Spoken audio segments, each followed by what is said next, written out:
قتل حسین اصل میں مرگ یزید ہے. اسلام زندہ ہوتا ہے ہر کربلا کے بعد.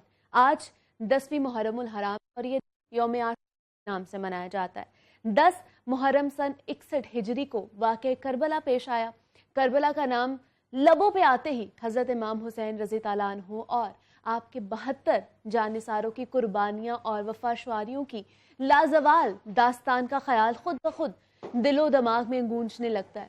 کربلا کی فضائیں اور ہوائیں آج بھی ان انمول جذبوں کی امین ہیں جو حسین ابن علی اور آپ کے جانثاروں، سرفروشوں اور جاں بازوں کے سینوں میں معجزن ہے. جہاں شہادت کی تاریخ رقم کی گئی وہاں کربلا کا نام سر فہرست ہوگا. حضرت امام رضی اللہ عنہ نے یزید کی بیعت نہ کر کے مستقبل کے لیے ایک روشن مثال قائم کر دی. یزید کی بیعت دراصل باطل کی بیعت ہے، اس لیے انہوں نے بیعت یزید سے انکار کر کے صدق و وفا کا درس دیا کہ ہر باطل کے مقابلے میں حضرت امام حسین حق کی علامت بن چکے ہیں.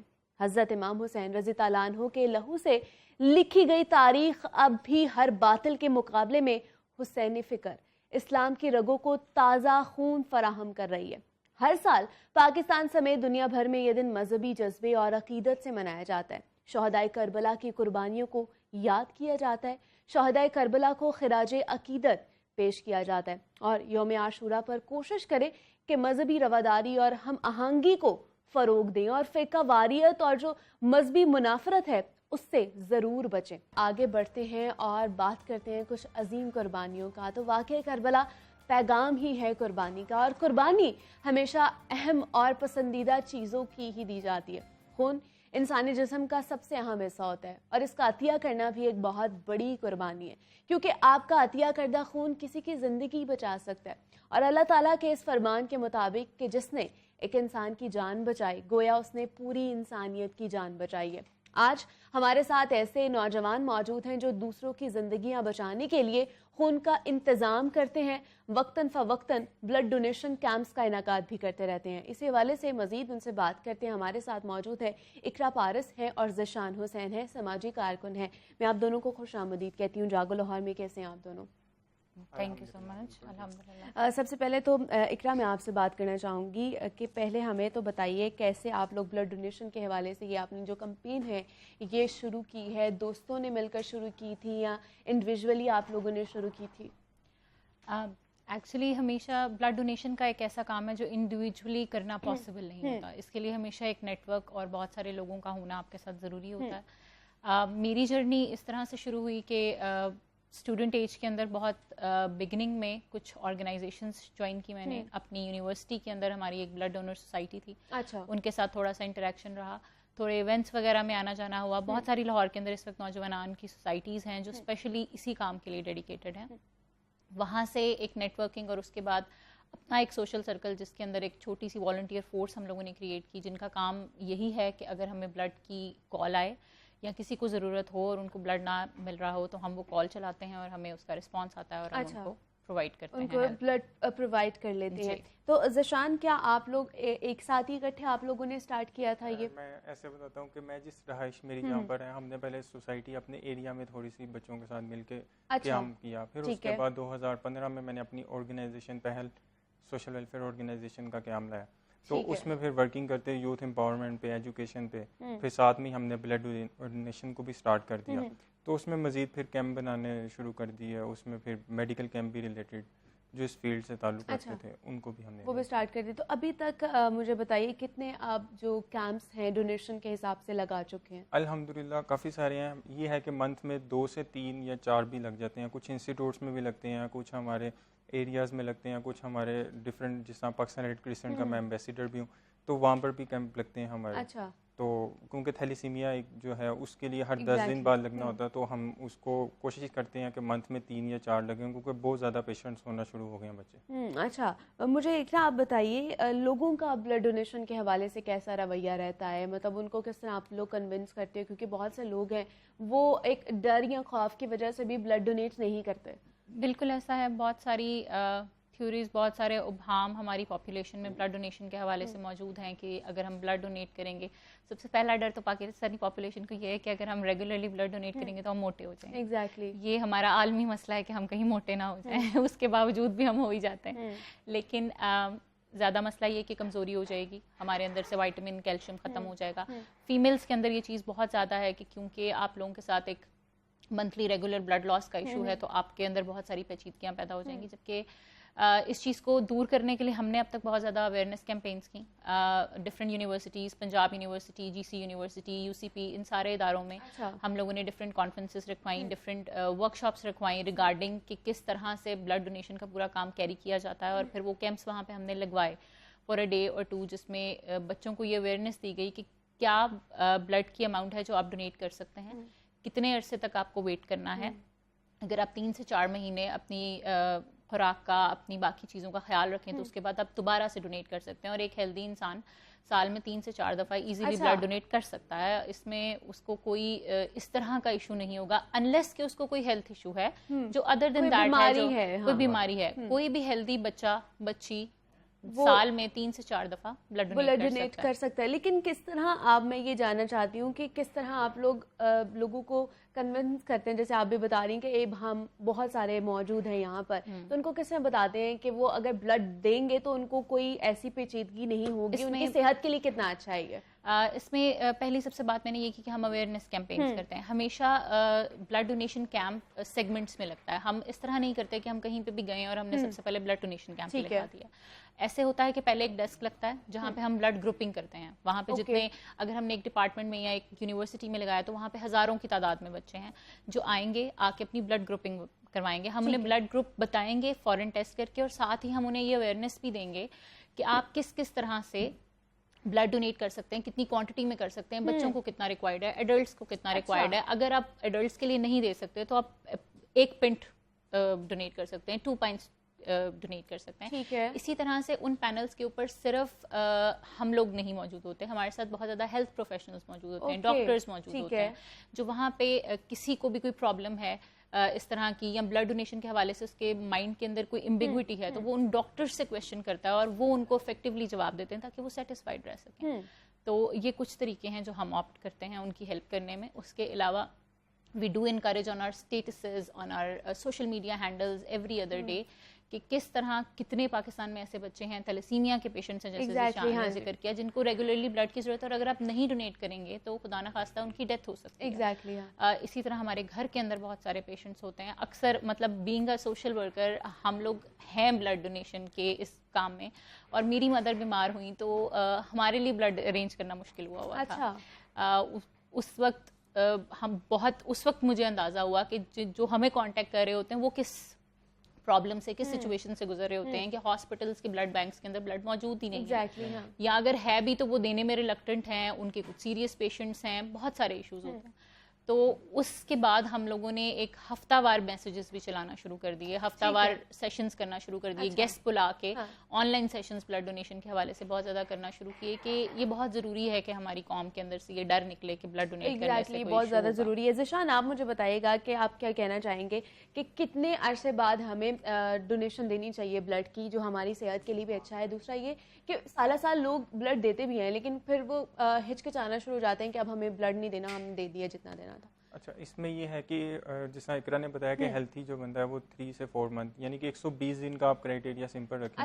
120 دن کے بعد وہ بلڈ ڈونیٹ بھی کر سکتے ہیں. اور اس میں یہ ہے کہ ہم جو اویئرنیس لوگوں کو دے رہے ہوتے ہیں, سوشل میڈیا بھی ہے, اور اس کے بعد ہمارے ایمبیسیڈرز ہیں ڈفرینٹ انسٹیٹیوٹس میں, وہ کر رہے ہوتے ہیں. اس کے علاوہ آپ کا میڈیا پرسنس کا بڑا رول ہے. جس سے ہم لاسٹ میں نے ابھی ایک کمپین کی تھی تو اس میں مجھے بہت سارے آپ کا بھی بہت سارے میڈیا پرسنس کے ایک ویڈیو میسیجز آئے تھے, تو وہ بھی ایک ہماری سوشل میڈیا کے تھرو اویئرنیس چلتی رہتی ہے. اور پیچھے رہی بات کہ ہیلتھی بندہ جو ہے وہ سال میں 3 سے 4 بار ایزیلی ڈونیٹ کر سکتا ہے. اور ان کو کنونس کرنے کے لیے ہم یہ بھی کرتے ہیں کہ ان کو, جس طرح ہمارا ہیلتھ جو سسٹم ہے وہ بہت ایکسپینسو ہے, تو جب کوئی بندہ ڈونیٹ کرتا ہے تو ہم جب کیمپ لگاتے ہیں اس میں ان کے ٹیسٹ وغیرہ ہو جاتے ہیں جو وہ فری آف کاسٹ ہو جاتے ہیں, جو 10 سے 15 ہزار کے درمیان میں ہوتے ہیں. اس سے پھر وہ بہتری جو ہوتی ہے انہیں پتہ لگ جاتا ہے کہ ان میں کیا کیا ایسے سمٹمز ہیں جو آنے والی بیماریاں جو ابھی تک ہیں اس میں پھر وہ اپنے آپ کو گروم کر لیتے ہیں. اور یہ بھی کہا جائے کہ ہم دیکھتے بھی ہیں کہ ہماری جو قوم ہے اس میں بڑا جذبہ ہے دوسروں کی مدد کرنے کا اور قربانی دینے کا, لیکن پھر بھی وہ کہیں نہ کہیں ڈر رہے ہوتے ہیں کوئی کام کرنے کے لیے دوسروں کے لیے. جیسے آپ نے اقرا بتایا کہ ہیلتھ پروفیشنلز بھی آپ کے ساتھ ہوتے ہیں, تو وہ کیا والنٹریلی کام کر رہے ہوتے ہیں آپ کے ساتھ؟ جی, ہمارے ساتھ الحمدللہ ابھی تک ایسا ہی ہوا ہے کہ جتنے بھی MBBS ڈاکٹرز یا جو ہاؤس جاب کر رہے ہیں ہم ان کو ریچ کرتے ہیں. ہم فارماسوٹیکل سے ریچ کرتے ہیں لوگوں کو, ہم مائکرو بایولوجی سے ریچ کرتے ہیں جو ہمارے ساتھ بلڈ گروپنگ کے اندر ہیلپ کر سکتے ہیں. وہ لوگ الحمدللہ بینگ اے اسٹوڈنٹ بہت جذبے کے ساتھ اور والنٹیرلی ہی کام کرتے ہیں. آج تک میرے ساتھ ایسا نہیں ہوا کہ کوئی میڈیکل پروفیشنل آ کے بیٹھا اور I have to pay them for the services. الحمدللہ پاکستان میں یہ جذبہ تو بہت زیادہ ہے کہ ہم لوگ کسی بھی ایسی چیز کے لیے بہت جوش و خروش سے اس کا پارٹ بنتے ہیں, مطلب والنٹریلی. اور جو باقی آپ کی ٹیم ممبرز ہیں ان میں کتنے لوگ ہیں والنٹریلی جو کام کر رہے ہیں آپ کے ساتھ؟ الحمدللہ میری تو ساری ٹیم میں ہی والنٹریلی لوگ کام کر رہے ہیں. میں یہ بات بہت خوشی سے اور اطمینان سے کہہ سکتی ہوں کہ کم از کم پاکستان اور اسپیشلی ان لاہور جہاں پہ ہم کام کر رہے ہیں بہت زیادہ آرگنائزیشنس ہیں, اور ان سب آرگنائزیشنس میں بہت زیادہ نوجوان بچے اور بچیاں دونوں ہیں جو پورے جوش اور جذبے سے کام کرتے ہیں, فری آف کاسٹ کرتے ہیں. ایون آنے جانے کا رینٹ, کھانے پینے کا خرچہ, بہت ساری ایسی چیزیں ہیں جس میں وہ خود اپنی پاکٹ منی سے انویسٹ کرتے ہیں. بعض دفعہ ایسا ہوتا ہے کہ ہمارے کچھ کیسز ہوتے ہیں جن میں ہمیں فنڈ ریزنگ کی ضرورت پڑتی ہے, تو وہاں پہ بھی وہ بچے خود ڈونیٹ کر رہے ہوتے ہیں. تو ان کا جذبہ ہمارے لیے بہت زیادہ موٹیویشن کا باعث ہوتا ہے کہ اگر یہ لوگ اس ایج کے اندر اتنا کمپرومائز کر کے کر سکتے ہیں تو پھر آبویسلی ہم جیسے لوگ ہیں جو پروفیشنلز ہیں یا باقی میڈیا پرسنز ہیں جس سے آپ والنٹریلی اکثر ہمارے لیے میسج کنوے کرتی ہیں, تو میرا خیال ہے کہ وہ بچے ہم لوگ کے لیے موٹیویشن. ایگزیکٹلی, بالکل ایسے ہی. اور یہ ہمارا فرض ہے کہ ہم لوگوں کی مدد کریں. اگر ہم کر سکتے ہیں تو ہم بڑھ چڑھ کر اس میں اپنا حصہ اور اپنی پارٹیسپیشن دیں. دوسرا مجھے ذیشان آپ بتائیے گا کہ آپ لوگ جب بلڈ ڈونیٹ کر دیتے ہیں, لوگ آپ لوگ کے پاس آ جاتا ہے بلڈ, تو اس کو کس طرح یوزج میں لے کر آتے ہیں؟ مطلب اس کو ہسپتال تک پہنچاتے ہیں یا جو لوگ مریضوں کے لواحقین آپ لوگوں سے رابطہ کرتے ہیں ان تک ڈائریکٹلی پہنچاتے ہیں؟ اس میں میں نے بتایا جو تھیلیسیمیا ہے ان میں ہماری جو زیادہ انویسٹمنٹ ہوتی ہے بلڈ کی وہ 60% ہو رہی ہوتی ہے. جو 40% ہے وہ ہمارے پاس فریزرز ہیں, بڑے لیول سسٹم ایک پورا بنا ہوا ہے جس کے اندر ہم اس کو سیو کرتے ہیں, پھر جیسے جیسے ایمرجنسی کے طور پہ یوز ہوتا ہے وہ کر لیتے ہیں. کچھ ایسے ڈونرز ہیں جنہوں نے ہمارے ساتھ کرائٹیریا رکھا ہوا کہ آپ 4 to 3 months کے بعد ہمارے سے آ کے بلڈ کلیکٹ کر سکتے ہیں, یا وہ ہمارے پوائنٹس پہ آ جاتے ہیں تو ہم ان سے بھی لے لیتے ہیں. وہ ہمارے پاس ڈائریکٹری بنی پڑی ہے کمپلیٹ کہ جب بھی کسی کو ضرورت پڑے تو ہم ان کو فون کر لیتے ہیں اور وہ الحمدللہ کئی بار تو ہو جاتا ہے. کئی بار جس طرح اقرا کا ایک کیسز ہے کہ وہ آن دا اسپاٹ کئی بار نہیں بھی ہوتا, تو کئی بار اللہ تعالیٰ کا جس طرح کل ایک کیس تھا تو وہ ہم واٹس ایپ کے تھرو ہی کنیکٹ ہوئے اس کے ساتھ ڈونر کے ساتھ, اور اسے خود ہمارے والنٹیئر ممبرز نے جا کے ریسیو کیا, اس کو ڈراپ بھی کیا, اس کو پک بھی کیا, تو وہ بڑا ہیپیلی چلا گیا اور ایک جو کیس تھا وہ الحمدللہ ہمارا کمپلیٹ ہو. تو اقرا کتنے میکسیمم اگر بات کریں تو ایک مہینے میں کتنے لوگ آپ لوگوں سے رابطہ کرتے ہیں اور کس طرح رابطہ کرتے ہیں آپ لوگوں سے؟ اس میں ایک چیز کہوں گی کہ یہ ویری کرتی ہے. ابھی جیسے ہم لوگ بات کر رہے تھے کہ ہم لوگ پہنچاتے کیسے ہیں بلڈ, تو اس کے مطلب بہت زیادہ طریقے ہوتے ہیں. اچھا, اگر ہم تھیلیسیمیا کا کیمپ لگا رہے ہیں تو جو بھی آرگنائزیشن جیسے الخدمت فاؤنڈیشن کا تھیلیسیمیا سینٹر ہے تو وہ ہمارے ساتھ کنیکٹڈ ہے, تو وہ اپنا پورا اکوپمنٹ اپنے کولیبریشن ہو رہی ہوتی ہے, جی ٹھیک ہے, اپنی چیزیں وہ لے کے آ جاتے ہیں, وہ آن دا اسپاٹ آ جاتے ہیں. ہم ان کو جو بھی پرووائڈ کریں ایریا کہ جی اس یونیورسٹی میں یا اس علاقے میں یا اس جگہ پہ آپ آ جائیں, تو آپ وہ وہاں پہ چیزیں لے کے آ جاتے ہیں. وہاں پہ جتنے بچے ہوتے ہیں, اکثر ایسا ہوتا ہے کہ ہمارے پاس ہنڈریڈز آف بیگس کلیکٹ ہو جاتے ہیں الحمدللہ. جس طرح ہم نے جی سی کے اندر پچھلے محرم الحرام میں 9ویں اور 10ویں محرم کو ہی کیمپ کیا, تو وہاں پہ الحمدللہ ہمارے پاس آف تھا, بالکل بند تھی یونیورسٹی, اس کے باوجود 150+ بیگس کلیکٹ ہو گئے. وہاں پہ ہم نے شوکت خانم کو انوائٹ کیا ہوا تھا, انہوں نے آ کے وہ ماشاءاللہ سے اس وقت انہوں نے ٹیسٹنگ کی, اس کے بعد جو اسکریننگ رپورٹ تھی وہ انہوں نے ڈونرز کو پرووائڈ کی. تو یہ سب کچھ وہ وہاں پہ کر رہے ہوتے ہیں. تو کسی it depends on the months. Thalassaemia کے بچوں کو ہر وقت ضرورت پڑتی ہے, تو 40-50 کیسز ہر وقت ہمارے وہ والے چل رہے ہوتے ہیں. اس کے ساتھ ساتھ کچھ منتھس میں 100s تک کیسز چلے جاتے ہیں. اتنی ریکوائرمنٹ ہے لاہور کی پاپولیشن کے حساب سے. کچھ منتھس میں ایسا ہوتا ہے کہ ہم 50s کے اندر کہیں پہ پاک کر رہے ہوتے ہیں. تو ہم دیکھتے ہیں اقرا کہ کچھ لوگوں کا بڑا ریئر بلڈ گروپ ہوتا ہے, وہ ملتا نہیں ہے عام طور پر, تو اس کے لیے پھر آپ لوگ کیا کرتے ہیں, کس طرح کانٹیکٹ کرتے ہیں؟ اس میں سب سے ریئر بلڈ گروپ ابھی تک ارسلان بھی میرے سے ایگری کریں گے او نیگیٹو. نیگیٹو میں جتنے بھی ہیں اور او نیگیٹو بہت ہی ریئر ہے.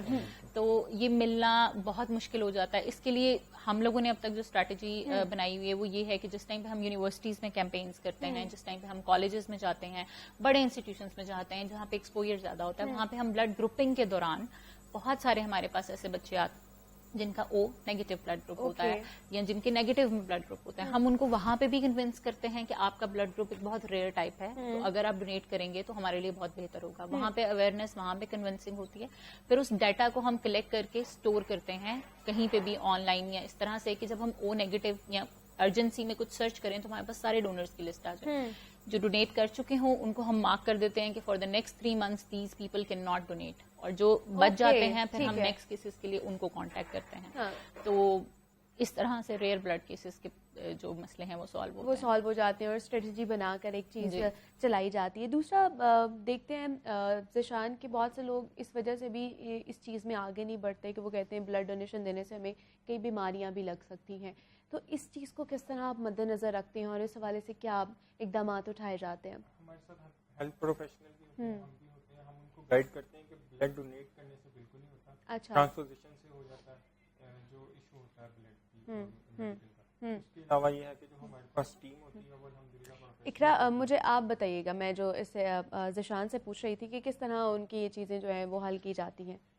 اس میں ایک سمپل پروسیجر یہ ہوتا ہے کہ جس ٹائم پہ آپ, اگر ہم ریاض منصور ٹرسٹ یا الخدمت فاؤنڈیشن یا شوکت خانم میں جا کے ڈونیٹ کر رہے ہیں, اچھا, وہاں پہ ہیلتھ پروفیشنل موجود ہے.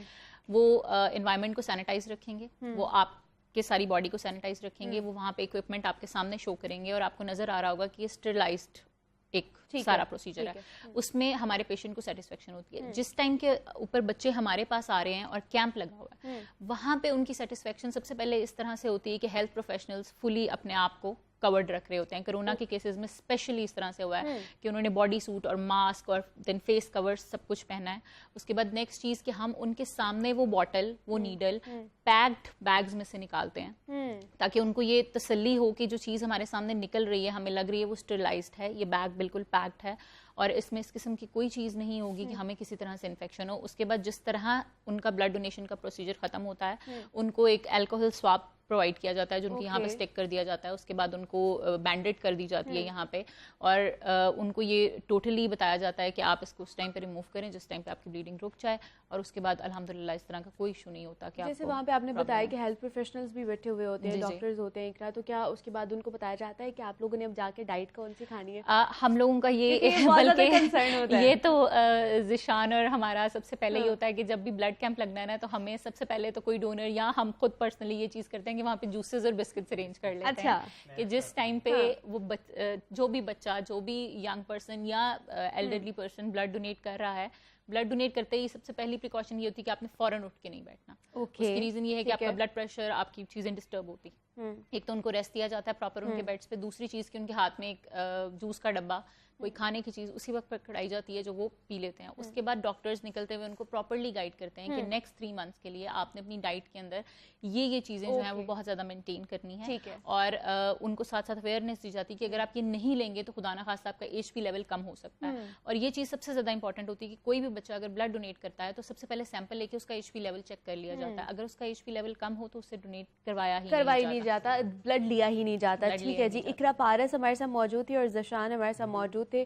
اقرا اور ذیشان, آپ دونوں کا بہت شکریہ یہاں پر آنے کے لیے, اور آپ بہت اچھا کام کر رہے ہیں اور بیسٹ وشز ہیں ہماری آپ لوگوں کے ساتھ کہ آپ اس طرح لوگوں کے لیے کام کرتے رہیں اور ہم بھی ان لوگوں کے کام آتے رہیں. مزید بھی آپ سے بات کریں گے, لیکن یہاں وقت ایک چھوٹی سی بریک کا ملتا ہے. اس بریک کے بعد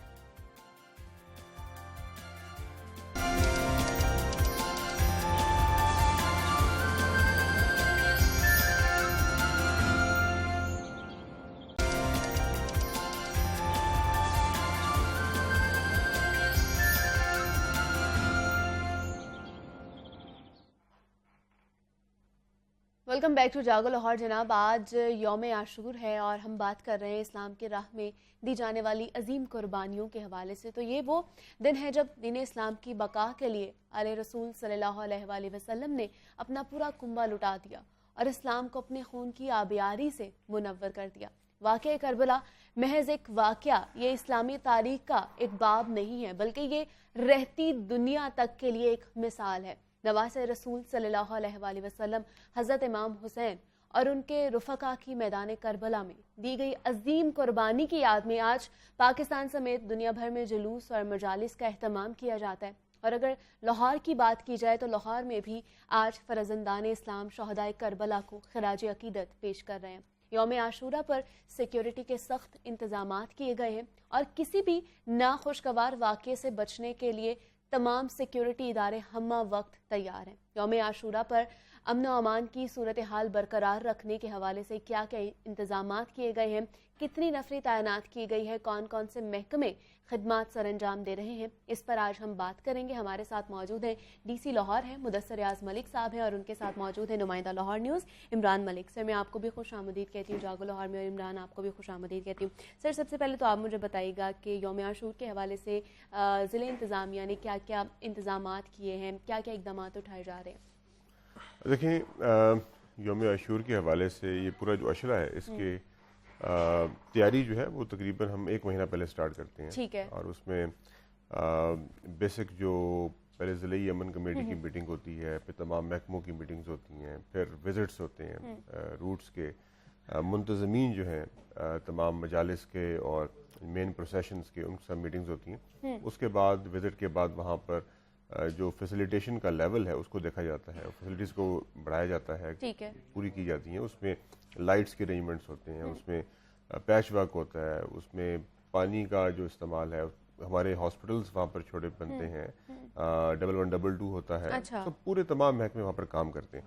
یہ سارا ایک پلاننگ کر کے پھر ہم اس کو امپلیمنٹ کرتے ہیں، پھر امپلیمنٹیشن کے بعد دوبارہ وزٹس ہوتے ہیں۔ تو یہ سارا پروسیس کمپلیٹ ہو کے بہت الیبوریٹ ارینجمنٹس ہوتے ہیں، اور سالہ سال سے یہ طریقہ کار چلا آ رہا ہے۔ بالکل ایسے ہی ہے۔ اس میں اب پچھلے سارے 9 دن تو الحمدللہ صحیح طریقے سے گزر گئے، ہزاروں مجالس تھیں اور سینکڑوں سے زیادہ جلوس تھے، یہ تمام چیزیں ہو گئیں۔ آج کا دن بھی امید ہے، آج 2 بڑے جلوس ہیں مین، ایک تو رات کو نکل گیا نثار حویلی سے، دوسرا مال ٹاؤن کا جلوس ہے، تو یہ بڑے جلوس ہیں۔ باقی چھوٹے بھی 47 کے قریب باقی چھوٹے جو جلوس ہیں وہ بھی موجود ہیں، لیکن مین اس پہ ہمارا فوکس ہوتا ہے۔ تو ان ارینجمنٹس کے ساتھ تمام محکمے، تمام ریسورسز گورنمنٹ کے لگتے ہیں، ایڈمنسٹریٹو ارینجمنٹس جو ہیں، سیکیورٹی اس کے علاوہ جو سیکیورٹی ہے اس میں جو پولیس ہے وہ اپنے پورے ایلیبوریٹ ارینجمنٹس کرتی ہے، ہزاروں پولیس کے لوگ تعینات ہوتے ہیں، ساتھ رینجرز پچھلے 9 دنوں سے موجود ہیں روڈز کے اوپر، اور اس کے ساتھ ساتھ پاکستان آرمی جو ہے وہ بھی موجود ہے۔ یکم سے ہی، یکم محرم الحرام سے ہی یہ ساری چیزیں شروع ہو جاتی ہیں، یا 9ویں 10ویں کو خاص اہتمام کیا جاتا ہے انتظامات کے حوالے سے؟ نہیں، انتظامات فرسٹ سے سٹارٹ ہو جاتے ہیں۔ 9ویں 10ویں تو ہر جلوس اور مجلس کی کیٹیگری پہ ڈیپینڈ کرتا ہے کہ وہاں پر کیا ارینجمنٹس ہونے ہیں۔ ٹھیک ہے۔ جس طرح کل کا دن جو تھا وہاں پر بھی جو جلوس تھے وہ بڑے امپورٹنٹ تھے، جو ایک کیٹیگری A+ کیٹیگری کے جلوس تھے، جو 4 کل برآمد ہوئے، اس میں جو 2 جو امپورٹنٹ تھے، پانڈو اسٹریٹ والا اور جو شادمان والا تھا، اس پہ باقاعدہ ارینجمنٹس اس لحاظ سے کیے گئے۔ لیکن ہر جو مجلس اور جلوس کو ایسا ہی دیکھا جاتا ہے کہ جیسے وہ انتہائی امپورٹنٹ ہے۔ تو ہماری کوشش یہ ہوتی ہے کہ جتنے عزادار ہیں، جتنے بھی لوگ غم حسین میں وہاں پر شریک ہیں، ان کو فیسیلیٹیشن بھی مکمل کی جائے، اور ساتھ ساتھ ان عناصر کو بھی دیکھا جائے جو شرف پسندی کا مظاہرہ کر سکتے ہیں، اس کے لیے بھی ہم ارینجمنٹس کرتے ہیں۔ انٹری بین ہوتی ہے، گیگنگ ہوتی ہے، جو فائر اسپیکرز ہوتے ہیں، کوئی ایسی بات جو شرانگیز جنہوں نے بات کی ہوتی ہے اس کو بھی روکا جاتا ہے، اور آرڈرز نکالے جاتے ہیں تاکہ ان کو یہ حرکت نہ کرنے دی جائے۔ ہم نے اس سلسلے میں بھی تقریباً 39 آرڈرز نکالے، اور 39 جو اسپیکرز ہیں ان کو ہم نے بین بھی کیا، اور ان کو انٹری ضلع کے اندر، اور ساتھ ساتھ ان کی زبان بندی بھی کی۔ ٹھیک ہے۔ عمران، مجھے آپ بتائیے گا، آپ تو ان چیزوں کو کور بھی کرتے رہتے ہیں، فیلڈ میں بھی جا کے ان کا معائنہ کرتے ہیں، کتنے جو مجالس اور جلوس جو ہیں وہ لاہور سے نکلتے ہیں، اور ان کی کس طرح مانیٹرنگ کی جاتی ہے، داخلی اور خارجی راستوں پر کس طرح جو ہے وہ اہلکار تعینات کیے جاتے ہیں؟ منیبہ صرف چونکہ یوم عاشور ہے آج اور اس حوالے سے تمام جو اس کے انتظامات ہیں وہ تمام جو محکمے ہیں قانون نافذ کرنے والے، جس میں خاص طور پر پولیس ہے، رینجر، اور اس کے ساتھ ساتھ تمام جو ایسے ادارے ہیں جن کی رپورٹس جو ہے اس کے اوپر تمام سلسلہ چل رہا ہوتا ہے، اور اس کو تمام رپورٹس کو ضلع انتظامیہ مانیٹر کر کے آگے وقفے سے پہنچا رہی ہوتی ہے، اور اسی رپورٹ کے اوپر پورا دن جو ہے وہ گزارا جاتا ہے۔ یہ روایتی جلوس ہیں، مرکزی جلوس جو ہے آپ کے پورے شہر میں 5 بڑے ہیں، جس میں نثار حویلی کا اندرون شہر کا سب سے بڑا جلوس ہے، اس کے بعد پانڈو اسٹریٹ ہے، اس کے بعد مال ٹاؤن ہے، ٹھوکر ہے، اور اس کے ساتھ ساتھ شادمان کا جلوس ہے۔ یہ 5 جلوس جو ہیں وہ ایک ہی پٹی میں ہیں۔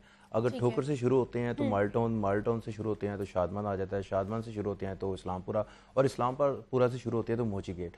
ایک ہی پٹی سے یہ جلوس جو ہیں وہ برآمد ہوتے ہیں، اور ان جلوسوں میں خاص طور پر حساسیت ہوتی ہے، تاکہ ابھی ڈی سی بتا رہے تھے کہ جو شعلہ بیان اسپیکر ہوتے ہیں، جو کچھ بھی کہہ سکتے ہیں، 39 جو ایسے شعلہ بیان اسپیکر ہیں، ان کے اوپر زبان بندی کا جو ہے باقاعدہ طور پر انٹری بین کر دی گئی ہے، اور یہ ہر سال اسی طرح ہی ہوتا ہے، چونکہ سالوں سال سے ایک طریقہ کار طے ہو چکا ہے۔ اس میں سب سے بڑی بات یہ ہوتی ہے کہ تمام مذاہب اور مسالک کے جو لوگ ہیں ان کو اکٹھا کیا جاتا ہے، اور یہ اس دفعہ ڈپٹی کمشنر لاہور نے اس کو باقاعدہ طور پر جو منعقد کروایا ایک نجی ہوٹل میں، فلیٹی ہوٹل میں، اور وہاں پر تمام لوگوں کو ایک گول میز کانفرنس کی طرح بلایا اور وہاں پر بٹھا کر ان کے مسائل سنے۔ محرم الحرام سے پہلے یہ میٹنگ کی گئی، یہ میٹنگ کی گئی، اور اس میں ہر بندے کا تقریباً یہ 3 سے 4 گھنٹے کا سیشن تھا، جس میں ہر طرح کے لوگ آئے اور انہوں نے اپنی بات سنائی، اور اس کو باقاعدہ طور پر لیڈ کر رہے تھے معاون خصوصی وزیر اعظم مولانا طاہر اشرفی، اور انہوں نے باقاعدہ طور پر ہر مسلک کے جو بیٹھے تھے مولانا اور تمام مذاہب کے لوگوں کے بعد جو ہے وہ 1 بائی 1 جو ہے ان کا جواب دیا، اور اس کے بعد ڈی صاحب نے اور سی سی پی لاہور نے باقاعدہ طور پر ان کے جو مسائل تھے ان کو حل کروانے کے لیے متعلقہ محکموں سے کوارڈینیشن کر کے ان سے بات چیت کر لی۔ اب اس کے بعد ڈے بائی ڈے فیئر ہوتا ہے، یہ جو ڈے بائی ڈے آج اتنی مجالس ہیں، یہاں پہ یہ صورتحال ہے، پیچ ورک، لائٹس، جنریٹر، اس کے لیے 21 کروڑ روپے کا تخمینہ لگا کر 4 اگست کو ہی جاری کر دیا گیا، اور جس میں سے تقریباً 11 کروڑ روپیہ لائٹس کی مد میں رکھا گیا، جنریٹر کی مد میں رکھا گیا، اور کوئی 10 کروڑ روپیہ جو ہے وہ پیچ ورک کی مد میں رکھا گیا، اور وہ ہمیں نظر بھی آ رہی ہیں، جہاں پہ بھی جاتے ہیں پیچ ورک لگے ہوتے ہیں اور لائٹس بھی لگی ہوتی ہیں، اور بڑے اچھے طریقے سے اس طرح یہ چاہتے ہیں کہ یہ جو روایتی ایونٹس چل رہا ہے اس کو یوم عاشور کے موقع پر اس کو بڑے اچھے طریقے سے گزارا جائے، تاکہ کسی بھی منتظمین کی طرف سے ان کو کوئی ایسا مسئلہ سامنے نہ آئے کہ جس کی وجہ سے جو لوگ ہیں وہ پریشانی کا سامنا کریں۔ بالکل ایسی ہے۔ سر مجھے آپ بتائیے گا کہ ڈی سی آفس میں کنٹرول روم بھی قائم کیا گیا ہے، جہاں سے یہ سارے ان کو آپ دیکھتے ہیں، مانیٹر بھی کرتے ہیں، تو کون کون سے محکمے جو ہیں وہ ساتھ مل کر اس وقت میں جو کام کر رہے ہوتے ہیں، اور خدا نہ خواستہ کوئی ناخوشگوار واقعہ پیش آ جاتا ہے تو اس کو کس طرح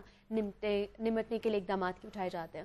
دیکھیں سینٹرل کنٹرول روم جو ڈی سی آفس میں بنا ہوا ہے، اور 650 کیمراز جو ہیں سی سی ٹی وی کیمراز ہم نے مختلف روٹس پہ لگائے ہوئے ہیں، ان کی مانیٹرنگ جو ہے روٹس کی وہ اس کنٹرول روم سے ہو رہی ہے، ٹرینڈ سٹاف وہاں موجود ہے۔ اس کے علاوہ تمام جو محکمے ہیں اس میں واسا ہے، اس میں LWMC ہے، اس میں لیسکو ہے، اس میں جو ہیلتھ ڈپارٹمنٹ ہے، 1122 ہے، پاکستان آرمی ہے، رینجرز ہے، سول ڈیفنس ہے، یعنی تمام 15 سے 20 محکمے جو ہیں وہ وہاں پر ان کے ریپرزنٹیٹیو موجود ہوتے ہیں۔ پھر وائرلیس کمیونیکیشن وہاں موجود ہوتی ہے، تاکہ اگر کوئی امیجیٹلی میسج کنٹرول پہ دینا ہے پولیس کے یا کسی بھی 1122 کے وہاں سے دیا جا سکے۔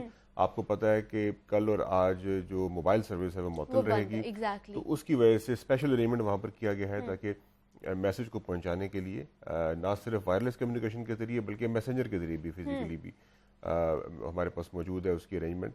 تو کنٹرول روم کا مقصد یہ ہے کہ ایک تو تمام چیزوں کو مانیٹر کیا جائے اسکرین کے اوپر، اور اس کے ساتھ ساتھ جو کیمراز کے ذریعے ان چیز کی ریکارڈنگ بھی رکھی جائے، ہم اس کی ریکارڈنگ بھی رکھتے ہیں اپنے پاس، تاکہ کل کلا اگر ہمیں کسی کی ریکارڈنگ کی ضرورت ہو آئیڈینٹیفیکیشن کے لیے یا نشاندہی کے لیے تو اس کو استعمال کیا جا سکے۔ سو یہ اسٹیبلش ہمارا فرسٹ سے ہی ہو گیا تھا کنٹرول روم، کیمراز بھی لگ چکے تھے، لیکن کیونکہ ہمارے جو مین جلوس ہیں جو 5 مین جلوس ہیں جن کی ابھی عمران صاحب نے بات کی ہے، ان 5 جلوسوں کو وہ پراپرلی اس کے ایک ایک کونے کو ہم کور کرتے ہیں کیمراز کے ذریعے وہاں پر۔ تو سر جیسے آپ نے بتایا کہ موبائل سروس تو بند ہوتی ہے، ڈبل سواری بھی بند ہوتی ہے ان دنوں میں، تو کن کن لوگوں کو ڈبل سواری سے استثنا حاصل ہوتا ہے کہ وہ نکل سکتے ہیں گھر سے باہر؟ دیکھیں اگر 144 کے تحت اگر آپ بات کر رہی ہیں تو ڈبل سواری میں اوبیسلی اس میں یہ قدغن ہوتی ہے، لیکن بچے اور جو خواتین ہیں وہ تو وہ جا سکتے ہیں، جرنلسٹ جا سکتے ہیں، ٹھیک ہے، لیکن بیسیکلی دیکھنا یہ ہوتا ہے کہ جو کیونکہ لوگ 10 محرم کو ویسے ہی لوگ کم نکلتے ہیں، صرف وہ لوگ آتے ہیں جو کہ جنہوں نے کسی جلوس میں شرکت کرنی ہے، تو جنہوں نے نوکریوں پہ جانا ہے یا جو اسینشیل سروسز میں ہیں، کیونکہ آج تو آف ہے ہر چیز، لیکن جو اسینشیل سروسز جنہوں نے اس ارینجمنٹس کے لیے تیاری جو لوگ کر رہے ہیں، جو محکمے ہیں، ان کے اپنے کارڈز موجود ہیں۔ چیکنگ کا جو سسٹم ہے وہ بڑا ایلیبریٹ ہوتا ہے، آپ نے کسی جلوس میں اگر انٹر ہونا ہے تو تقریباً 3 to 4 لیئرز کی چیکنگ ہوتی ہے۔ اچھا، کل رات میں 12 بجے جب ادھر گیا ہوں دیکھنے کے لیے جلوس نثار حویلی والا، تو بڑا ڈیفیکلٹ تھا وہاں پر پہنچنا میرے لیے بھی فرینکلی، کیونکہ کم از کم 4 سے 5 جگہوں پر چیک ہو کر جانا پڑا ہے مجھے وہاں پر۔ ٹھیک ہے، سو انشاءاللہ حالات ٹھیک رہیں گے، لیکن آپ کو پتہ ہے جو بیرونی صورتحال بنی ہوئی ہے اس کی وجہ سے ہمیں بہت ویجیلنٹ بھی رہنا ہے۔ سو کوئی اندرون سے تو ہم اتنا مسئلہ نہیں ہے، لیکن جو بیرونی عناصر ہے اسپیشلی جو مشرق کی طرف اور مغرب کی طرف بھی جو حالات ہیں، اس کی انٹرفیئرنس کی وجہ سے خدا نخواستہ کوئی حالات ایسے بن سکتے ہیں، لیکن ہم نے اپنی ویجیلنس کے ذریعے اور عوام کے تعاون کے ذریعے اس حالات کو کنٹرول میں رکھنا ہے۔ اور دوسرا سر ایک یہ بھی بڑی شکایات کی جاتی ہیں کہ جب مجلس میں ایک تو بچے بہت بڑی تعداد میں آتے ہیں، دوسری خواتین بہت بڑی تعداد میں آتی ہیں، اور وہاں پہ جو لیڈی کانسٹیبلز وہاں پہ موجود نہیں ہوتی ان کو چیکنگ کرنے کے لیے، کیا اس دفعہ ان کا اہتمام کیا گیا ہے؟ جی دیکھیں اس میں 3 قسم کے لوگ ہوتے ہیں چیکنگ کے لیے، لیڈیز کے لیے بھی۔ اس میں ہمارے ایک تو والنٹیئرز اپنے منتظمین کے اپنے لوگ ہوتے ہیں، وہ لازماً اس میں رکھتے ہیں کیونکہ یہ ضروری ہوتا ہے، یا سپری کا تقاضا ہے۔ دوسرا پولیس کی طرف سے ہوتا ہے، تیسرا سول ڈیفنس کی طرف سے بھی والنٹیئرز ہوتے ہیں۔ سو کوشش یہ ہوتی ہے کہ ہر جگہ پر موجود ہو، آپ کو پتہ ہے ہزاروں مجالس چل رہی ہوتی ہیں، بالکل ایسی ہے، اور سینکڑوں جلوس نکل رہے ہوتے ہیں۔ سو ارینجمنٹس ہم نے لاکھوں لوگ لگے ہوتے ہیں ہمارے، اور ریسورسز بھی اربوں روپے کے ریسورسز ہم لگا رہے ہوتے ہیں ان ارینجمنٹس کے لیے۔ تو ہماری کوشش تو یہی ہوتی ہے حکومت کی اور ریاست کی کہ ارینجمنٹس جو ہیں فول پروف ہوں اور تکالیف کم سے کم ہو لوگوں کو، لیکن آبویسلی آئیڈل سچویشن تو کہیں پر بھی نہیں ہوتی، لیکن کوشش یہی ہوتی ہے کہ تمام حالات کو قابو میں رکھا جائے اور انتظامات کو بہترین کیا جائے۔ دوسرا سر آپ نے کہا کہ وہاں پہ ہیلتھ پروفیشنل ڈاکٹرز بھی ہوتے ہیں اور عارضی ہاسپٹلز بھی وہاں پہ بنائے جاتے ہیں، کتنی تعداد میں جو عارضی ہاسپٹلز ہیں وہاں پہ بنائے جاتے ہیں؟ دیکھیے تمام جتنے بھی پروسیشنز ہیں مین، وہاں پر عارضی جو ہاسپٹلز کی جو ارینجمنٹس ہیں وہاں پر کی جاتی ہے۔ 1112 بھی موجود ہوتی ہے، ان کے اپنے ٹرینڈ لوگ موجود ہوتے ہیں۔ ساتھ اس دفعہ ہم نے ویکسینیشن سینٹرز بھی بنائے ہیں تمام پروسیشنز کے اندر، تاکہ آپ کو پتہ ہے کووڈ کا ٹائم ہے، اس کووڈ کے اندر جو ایس او پیز ہیں ہم کوشش کر رہے ہیں کہ ایس او پیز کا خیال رکھا جائے، لیکن احساس یہ بھی ہے کہ بہت مشکل ہے لوگوں کے لیے۔ ہم جب میں کل دیکھا تو تنگ گلیاں ہیں، وہاں پر کراؤڈڈ لوگ ہیں، سو لیکن اس سے ہم بری زبانی کر سکتے نہ منتظمین کو نہ لوگوں کو، کیونکہ یہ لوگوں کی جان جو ہے اوبیسلی اس کی قیمت بے پناہ ہے، اور نہ صرف ان کے لیے اگر وہ ایس او پیز کا خیال نہیں رکھیں گے تو نہ صرف اپنے لیے خطرہ ہے بلکہ اپنے پیاروں کے لیے بھی خطرہ ہے۔ کل کیا سر انتظامیہ کی جانب سے انہیں بار بار تلقین کی گئی کہ انہوں نے ماسک پہننا ہے، یا انہیں فراہم کیا گیا جو لوگ اگر نہیں ماسک پہن کر آ رہے ہیں؟ ہم نے ماسک کا پہلے منتظمین سے کہا بھی تھا، ان کو جب این او سی ایشو کرتے ہیں تب بھی اس میں لکھا ہوتا ہے، ان سے ریکویسٹ بھی کی تھی، لاؤڈ سپیکرز پہ بھی ہم نے اعلانات کیے، ماسک اویلیبلٹی بھی وہاں پر رکھی، لیکن اگین یہ کنٹینیوس پروسیس ہے، ہمیں یہ ان سے کہتے رہنا ہے، آج بھی انشاءاللہ ہم یہ کہتے رہیں گے۔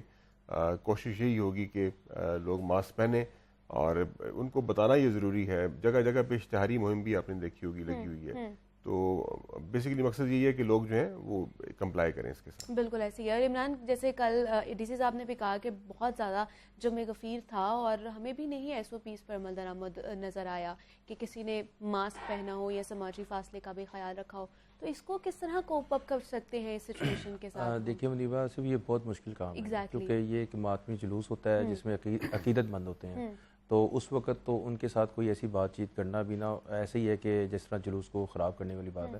اس میں یہ ہوتا ہے کہ انتظامیہ کا کام ہے بار بار کہتے جائیں کہ جو ان کے منتظمین ہیں کہ جی آپ ان کو کہیں فیس ماسک، کیونکہ یہ ان کے تھرو کہہ سکتے ہیں، خود بھی نہیں کہہ سکتے، اور ان کا یہی کام ہے کہ انہوں نے انٹری پہ اپنے فیس ماسک رکھوا دی ہیں، اور اس کے ساتھ ساتھ جو ہے ویکسینیشن بھی جو ہے وہ اس کو بھی فال کیا ہوا ہے، مگر کوئی لگواتے ہیں، کئی لوگ نہیں لگواتے کیونکہ وہ اپنی عقیدت میں جا رہے ہوتے ہیں۔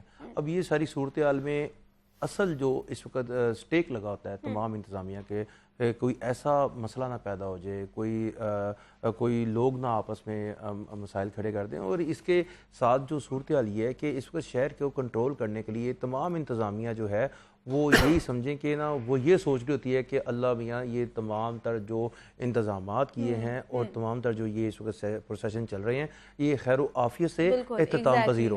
اب یہ ایک چھوٹی بات نہیں ہے، بہت بڑی بات ہوتی ہے جب یہ بھاٹی چوک میں رات کو نثار ولی سے برآمد ہونے والا جلوس بھاٹی چوک میں پہنچتا ہے، تو اس درمیان میں کافی زیادہ پریشانی والی بات ہوتی ہے کیونکہ وہ باہر آ جاتے ہیں، مین روڈ پہ آ جاتے ہیں، اور اس وقت جو ہے تقریباً 20 سے 25 منٹ میں انہوں نے کربلا گامے شاہ تک پہنچنا ہوتا ہے، 8 بجے تک جو ہے اختتام پذیر ابھی آج کے ڈیٹ میں ہی جو ہے وہ کہا جا رہا ہے۔ مگر یہ ہے کہ اس درمیان میں لوگوں کو جب یہ جلوس پہنچ جاتا ہے کربلا گاہ میں، اس کے بعد منتشر ہوتے ہیں جب یہ، تو اس کے درمیان میں ہی تمام جو سیکورٹی ہے وہ ہائی الرٹ ہوئی ہوتی ہے، اور میں آج آپ کو بتا دوں کہ کل سے لے کر اب تک جو ہے یہ 6-7 کلومیٹر کا جو ریڈیس ہے یہ ریڈ زون قرار دیا ہوا ہے، اس کے اندر کوئی بھی بائک کوئی بھی گاڑی پرائیویٹ لے کر نہیں جا سکتا، تمام جو پارکنگ جہاں پہ انہوں نے بتایا ہے وہاں پہ جا سکتے ہیں۔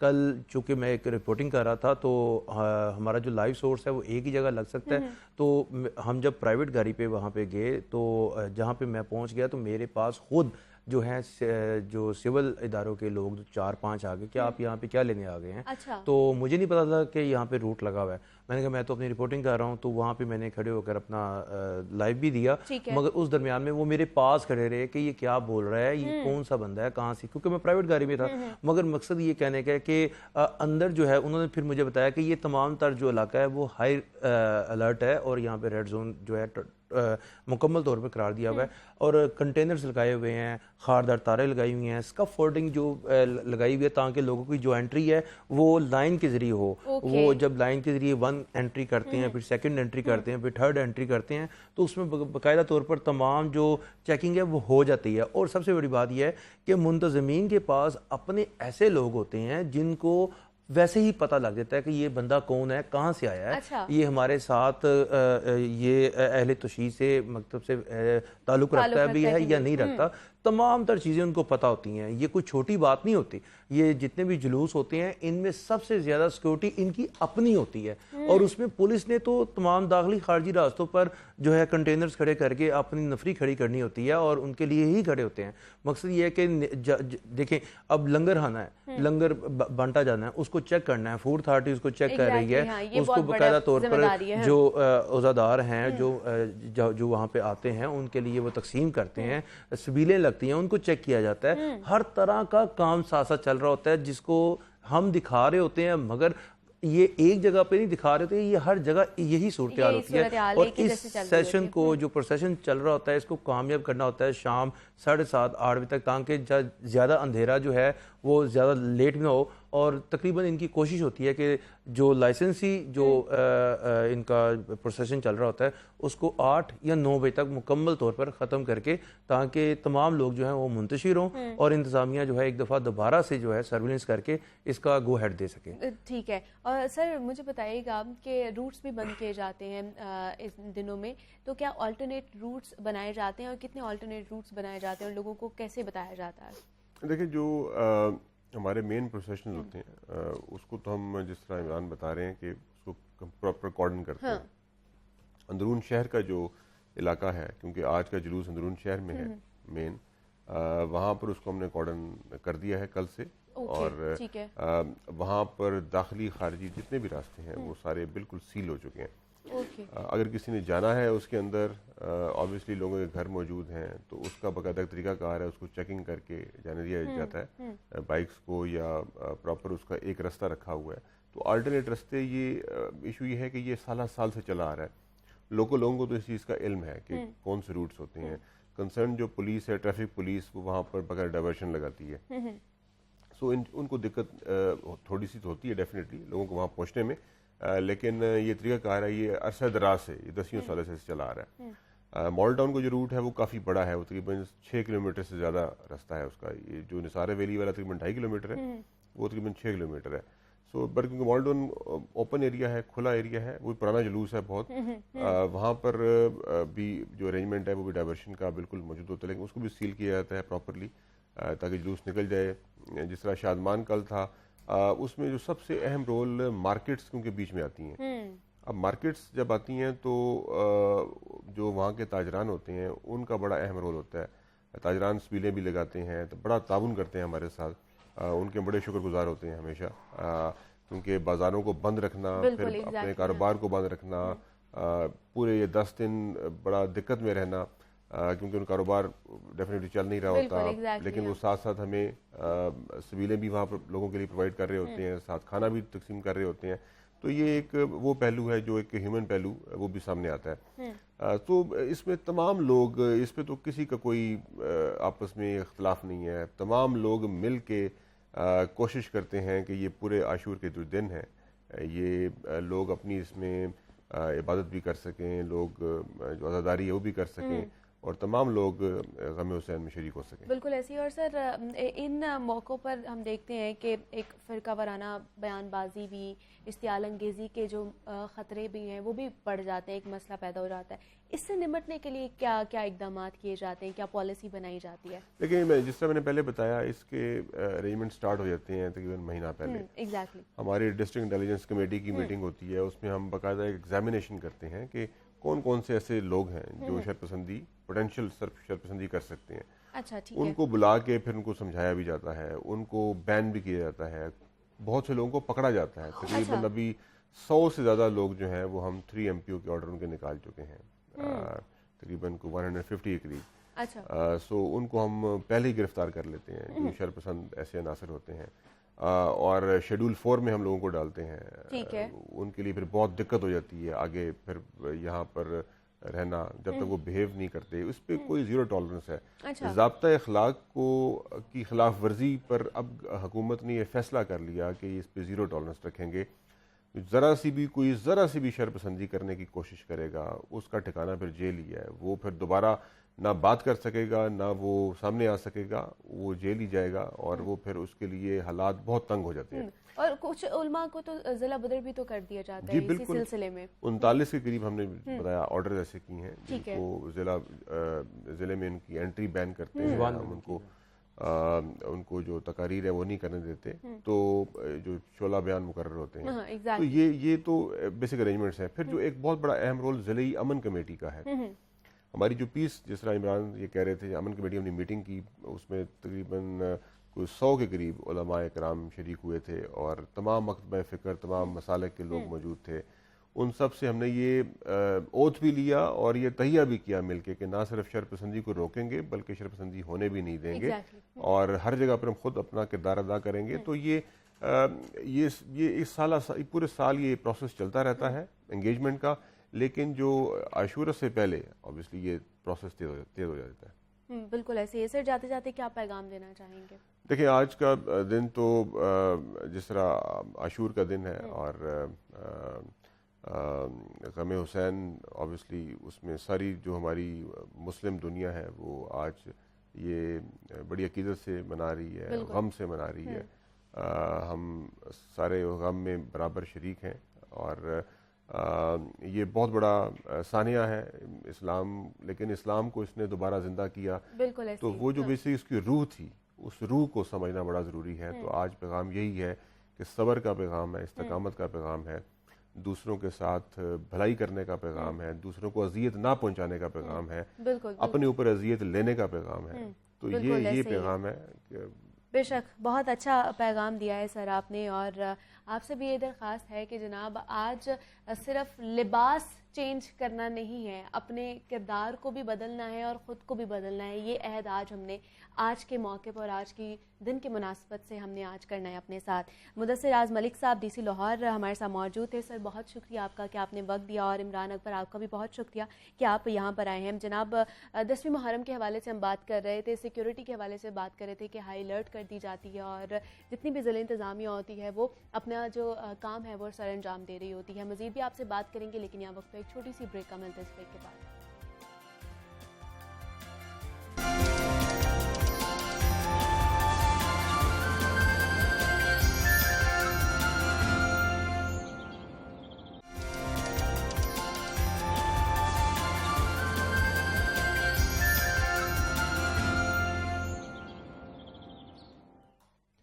تاریخ اسلام میں ایسے بے شمار شہداء گزرے ہیں کہ جن کے جسموں سے گرنے والے خون کے ہر قطرے نے مذہب اسلام کو فروغ بخشا ہے.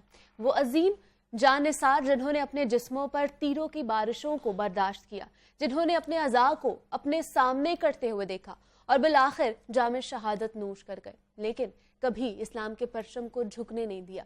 تاریخ ایسے دلیروں، بہادروں اور مجاہدوں کے ایمان افروز واقعات سے لبریز ہے، لیکن جب بھی ہمارے سامنے شہادت کا تذکرہ ہوتا ہے یا تاریخ اسلام کے سرفروشوں کے واقعات ہماری سماعت تک پہنچتے ہیں تو سب سے پہلے ہمارا ذہن جس شخصیت کی بارگاہ میں خراج عقیدت پیش کرتا ہے وہ ذات نواسہ رسول، جگرے گوشہ بطول، سید الشہداء امام حسین رضی تعالیٰ عنہ کی ہے.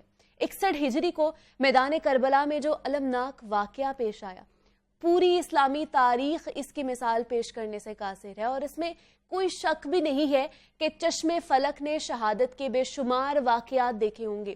اس روئے زمین نے اپنی پشت پر نہ جانے کتنے شہیدوں کے مبارک جسموں کے بوجھ کو برداشت کیا ہوگا، لیکن شہادت امام حسین دیکھ کر چشم فلک سے بھی آنسوؤں کا سیلاب جاری تھا.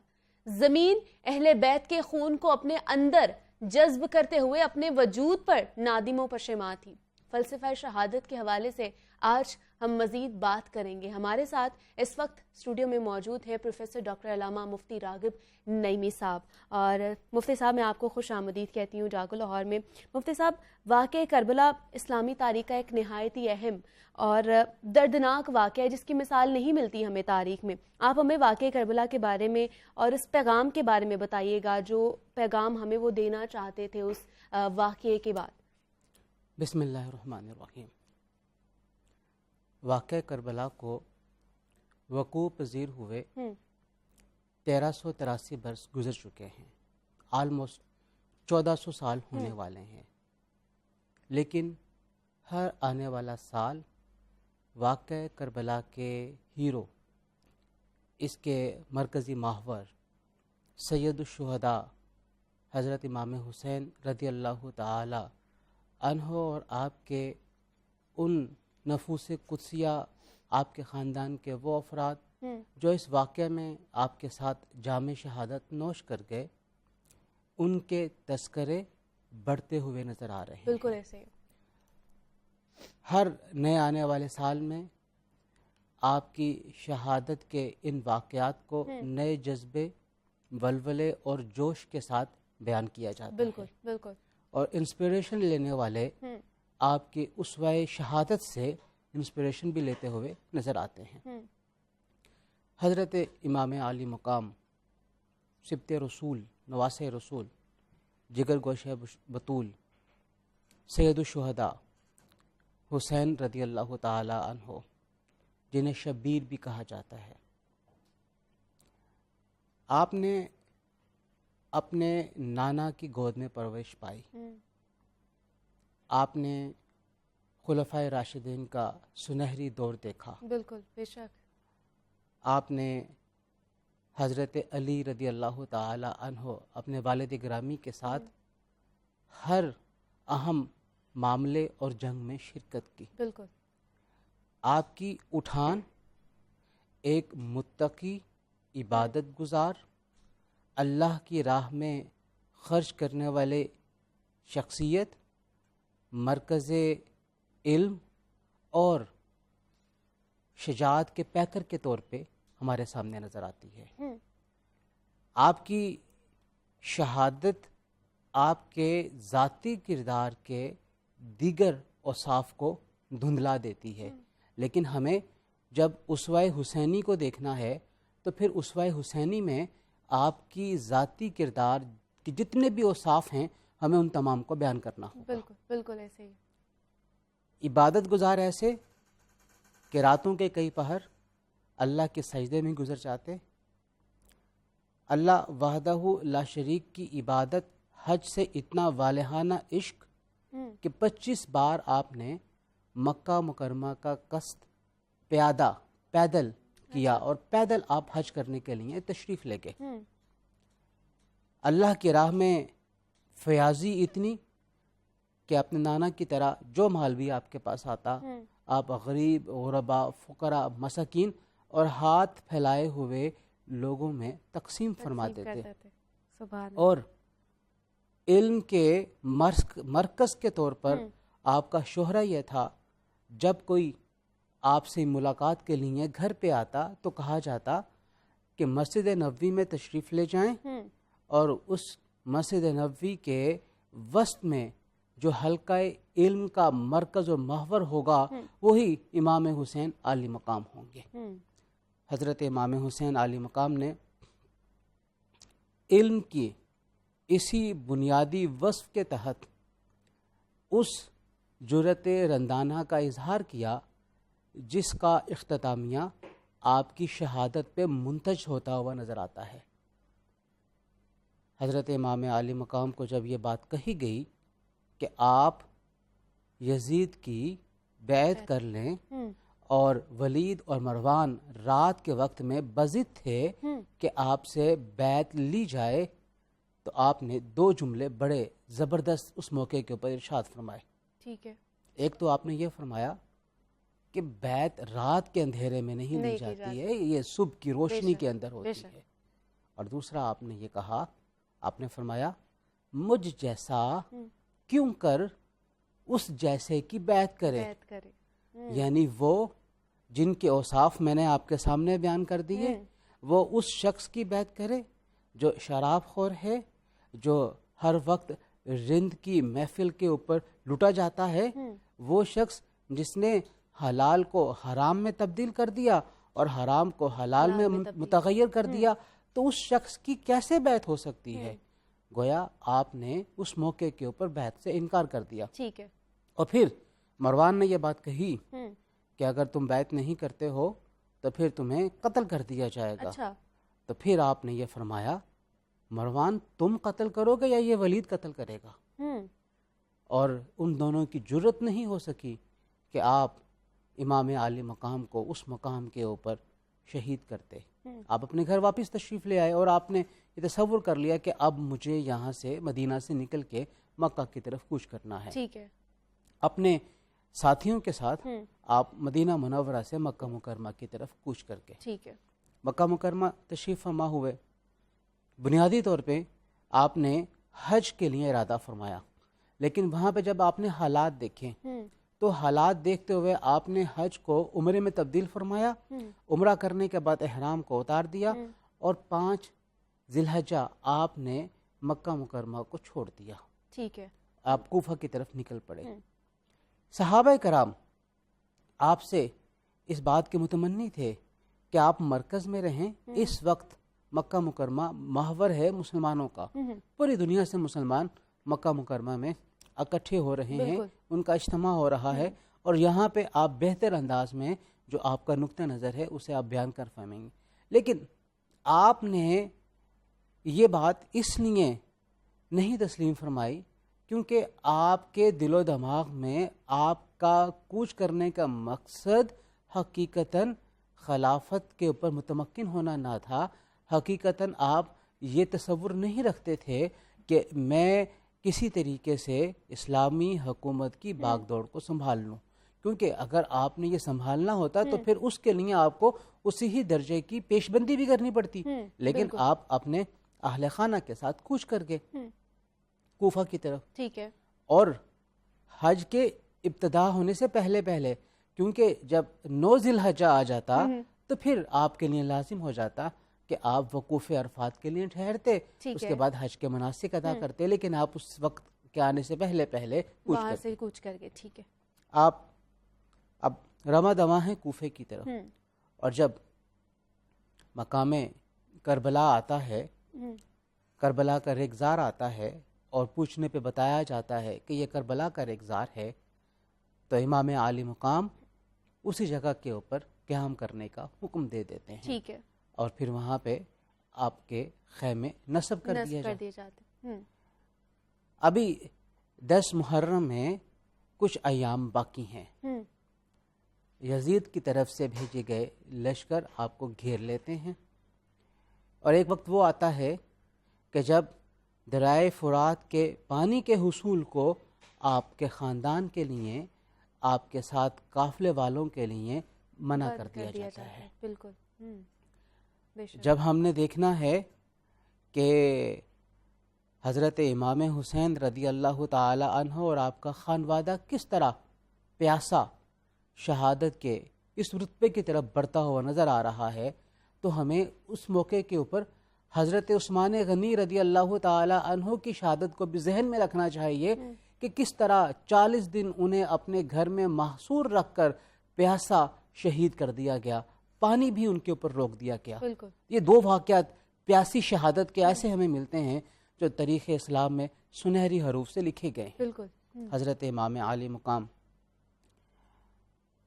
اب اس سے بڑھ کر کسی شخص کی بہادری اور اس کی جرت اور اس کا اپنی ذات اور اپنے نفس کے اوپر اعتماد کیا ہوگا کہ انہوں نے اپنے خانوادے کے 18 بچے سے لے کے ایک نوجوان کڑیل نوجوان تک کے ہمراہیوں کے لاشیں اپنے ہاتھوں پر اٹھائے. بے شک. بیٹا بھی، چھوٹا بڑا بیٹا، بھتیجے، خانوادے کے دیگر افراد جو ایک ایک کر کے آپ کے سامنے شہید ہوتے چلے گئے. بالکل. تو اس دل کی مضبوطی اور جرت کو ہمیں سلام پیش کرنا ہے جس نے ایک ہی دن میں اپنے ان ہمراہیوں کے، اپنے خانوادے کے سروں کو کٹتے ہوئے دیکھا اور ان کی شہادت کا منظر اپنی آنکھوں میں سمویا اور ان کے نعشوں کو اپنے ہاتھوں پہ اٹھا کے پیچھے خیموں تک پہنچایا. اور پھر آخرکار شام کے وقت میں امام عالی مقام نے سجدے کی حالت میں اپنی جان آفرین کے سپرد کر دی، اور اس بات کو، اس امر کو روز روشن کی طرح عیاں کر دیا کہ جرت اور بہادری کا تعلق اسباب کے ساتھ نہیں ہے، اس کا تعلق افرادی قوت اور جمعیت کے ساتھ نہیں ہے. بے شک. ایک اکیلا فرد بھی جرت و بہادری کا استعارہ بن سکتا ہے، جو امام عالی مقام نے اس موقع پہ کر کے دکھا دی اور ثابت کر دیا کہ حق اور باطل، خیر و شر کی یہ 2 طاقتیں جب آپس میں نبرد آزما ہوتی ہیں تو آخر کار فتح خیر کو حاصل ہوتی ہے، حق کو حاصل ہوتی ہے، صداقت کو حاصل ہوتی ہے، چاہے اس کا اقرار کچھ وقت کے بعد ہی کیوں نہ کیا جائے. ہمارے ساتھ علامہ ڈاکٹر مفتی راغب نعیمی صاحب موجود تھے.